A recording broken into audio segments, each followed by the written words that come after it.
Hi, I'm Giacomo, this is Ruth, Eddie and Dan, and we're going to talk to you about Hive. So the problem arises because I'm working with a Hive community in the highlands of Peru, and I have to improve their business, and I need a lot of financial data. A lot of financial data that they don't have, they don't know how to take, and they cannot communicate to me because they don't have any internet. So even if they get it, they wouldn't be able to give it to me. I would have to make individual phone calls. So the way we solved it is by sending text messages to them and asking for specific data. That way, they send it, it gets stored in a database, and it generates a graph for me. That graph will allow me to see the trends, see how their profit is doing, their revenues are doing, and better help them with their business. Using Bloomberg Analytics, we're also able to see how the price of money is doing in the market, and suggest them to raise or lower the price depending if they have to sell in Europe or in other places. And the long-term objective is to use this tool to teach them about the finance, teach them about the importance of finance, and improve their business. Now, Ruth is going to tell us this is a real product. This is a real prototype that is working now, and we're planning to further develop it. Okay, so now I get to show you our app in action, and this is the home screen. You can see here. So this is all built with Node.js, and we've got a Mongo database running in the background. So I'm just going to add a farmer to that database now. We're using the lovely Perez as an example. So now if I go into the messaging section, I can see that Perez has been added to the farmers. I'm just going to go to Ronaldo, because since we're using Twilio, we only have one number we can communicate with. And you can see the messages there in English, which Ronaldo would have received in Spanish.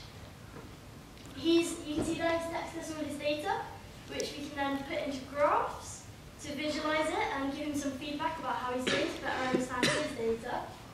And the final thing that we've got is retrieving Bloomberg data so we can compare it, like Giacomo mentioned earlier. So that's Hive, and we hope it will be really helpful for these communities. Thank you very much.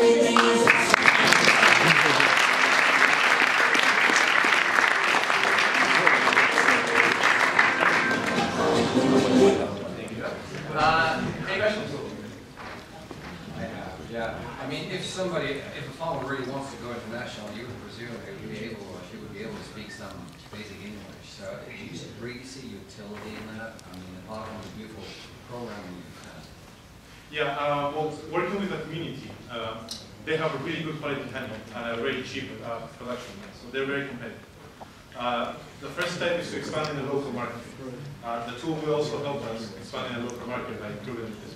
But the tool has two things, right? So yeah. You translate into a local language, which I think is your unique kind of value proposition in a sense. Yeah. And it does all the financial things as well. Yeah. Right?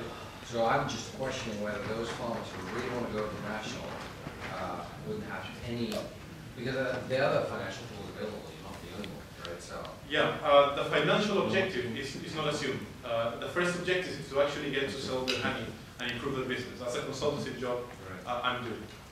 The tool allows us to help us in that because we can get the data we need to improve the business. Okay. That's the first objective. In long-term objective, yeah, internationally, it would be great if they could sell their honey internationally. But I think we're focusing on Peru, the market of Peru, and expand the business within there. There's no international. You're going to be using it? Yes, it's going to be further developed by a team to start implementing this. Very cool. Any other questions?